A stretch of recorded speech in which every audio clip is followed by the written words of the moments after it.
Nah, sekarang tuh aku kedatangan narasumber dari luar. Ini namanya Cireva. Halo. Boleh dong Ci, perkenalan dulu sedikit aja gitu. Halo semuanya, aku Revalina Anita Wijaya, biasanya dipanggil Reva. Aku mahasiswi aktif semester 3 di Universitas Bunda Mulia Kampus Serpong. Nih, mantep nih anak UBM.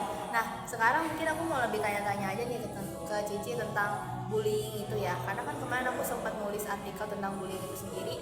Nah, menurut Cici, kan aku tulis tentang artikel kalau misalnya bullying itu sering dianggap dipandang rendah gitulah di masyarakat karena bullying itu di mata orang-orang tuh kayak cuman bahan ejekan biasa doang, terus cuman kayak ejek-ejekan gitulah, kayak cuman kecil-kecil aja gitu. Nah, menurut Cici, kenapa sih bullying itu bisa dianggap selemah itu di mata masyarakat, padahal kan dampaknya itu lumayan dalam ya?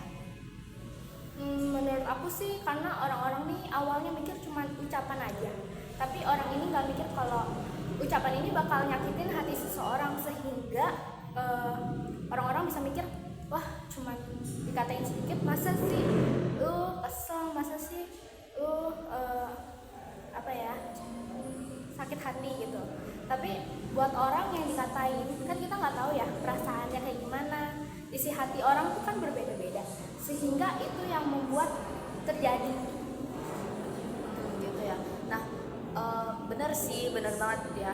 Terus kan kalau misalnya aku ada sempat juga nulis nih, kalau misalnya ada berbagai jenis bullying, mulai dari cyberbullying, bullying sosial, verbal, bahkan non verbal nih. Nah, Cici kan mahasiswi aktif ya di UBM. Menurut Cici itu di masa-masa kuliahan itu bullying pasti di mana aja masih tetap terjadi ya, di sekolah, di kuliah, di kerja. Nah, kalau misalnya di masa kuliah Cici ini jenis bullying apa sih yang sering terjadi gitu? cyberbullying sering sih ya, karena dari sosial media, terus juga non verbal juga masih ada sih, karena emang dari ucapan sih yang paling besar. Kalau cyberbullying sih emang ini banget ya, karena kan kayak kita sering dikomentari sama netizen kayak gitu ya, jadi kayak sering bikin kita sakit hati. Nah, menurut Cici itu sebenarnya dampak yang paling benar-benar utamanya dari salah satu cyberbullyingnya aja deh, jadi dampak yang benar-benar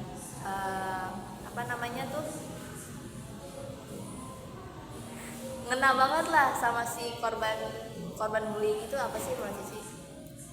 Dampaknya salah satu contohnya misalnya dari kita upload sesuatu kayak story. Nah, dari story kayak ada beberapa orang misalnya ngatain, ngapain sih lo upload story kayak gini gitu loh. Terus juga itu kan bikin kita emang salah ya kalau upload kayak gini gitu. Jadi itu juga salah satunya. Nah, kalau misalnya dari teman-teman Cici nih, mungkin dari teman-teman Cici yang terdekat gitu, atau mungkin boleh angkatannya atau apa, pernah nggak sih ngalamin bullying yang benar-benar terjadi di UBM gitu? Di angkatan aku pernah sih. Jadi dia ini cowok, terus kayak merasa tersakiti gitu.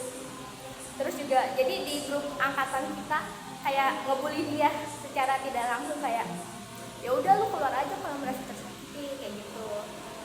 Sehingga secara tidak langsung itu kan bullying ya. Terus juga di grup angkatan yang banyak orangnya, rame, terus juga sampai kena ke mentalnya, kayak nangis di kelas atau gimana. Lumayan parah ya berarti ya. Lumayan parah.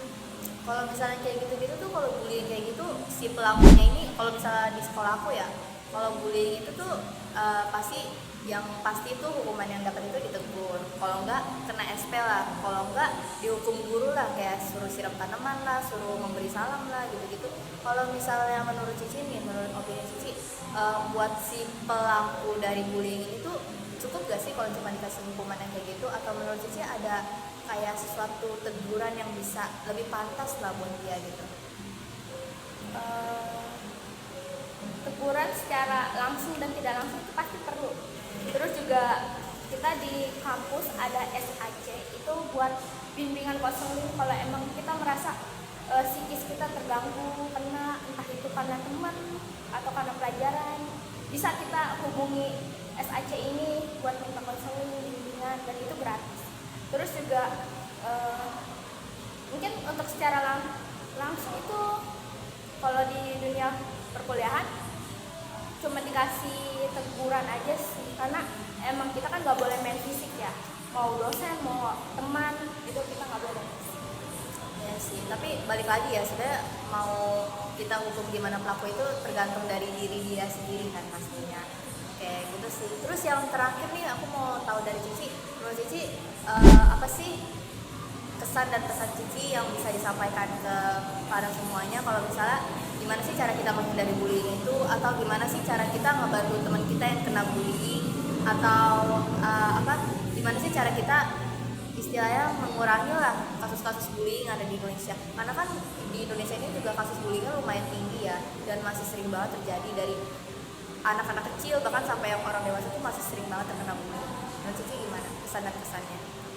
Kalau untuk mencegah, misalnya kita punya teman yang kena bully, kita bisa nih temenin dia, terus kasih support, kasih kata-kata penyemangat, terus kayak udah nggak usah didengerin kata-kata yang buruk, kita jauhin, kita tinggalin semua yang buruk, lalu kita cari motivasi lain agar membangkitkan semangat hidup kita lagi. Kayak gitu. Terus udah sih itu.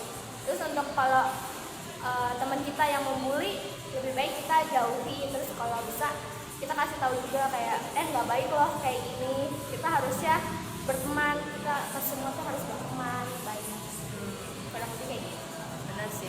Tapi ya namanya pelaku pasti tetap aja lah ada kayak tentang-tentangnya kayak gitu, jadi agak ribet juga sih sebenarnya. Oke, terus apa lagi ya? Mungkin aku mau minta kata-kata dari Cici aja sih buat hari ini. Gimana tentang topik podcast kali ini? Terus gimana intinya kayak pesan dari Cici lah, pesan kesimpulan dari podcast ini gitu. Intinya guys, jangan saling bully ya. Kita harus stop bullying. Terus juga kata-kata hari ini apa ya? Bertemanlah yang baik, berkatalah yang baik-baik, agar kita juga baik ke depannya.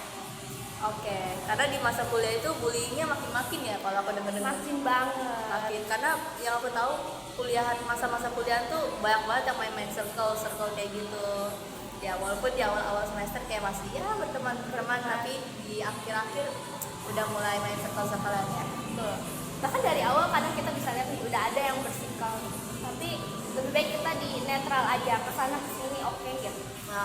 Oke, mantap. Oke, mungkin terima kasih ya buat Cireta udah jadi narasumber aku buat hari ini, dan semoga podcast ini bisa menginspirasi teman-teman semua dan mulai tahu kalau misalnya bullying itu nggak baik. Bye bye.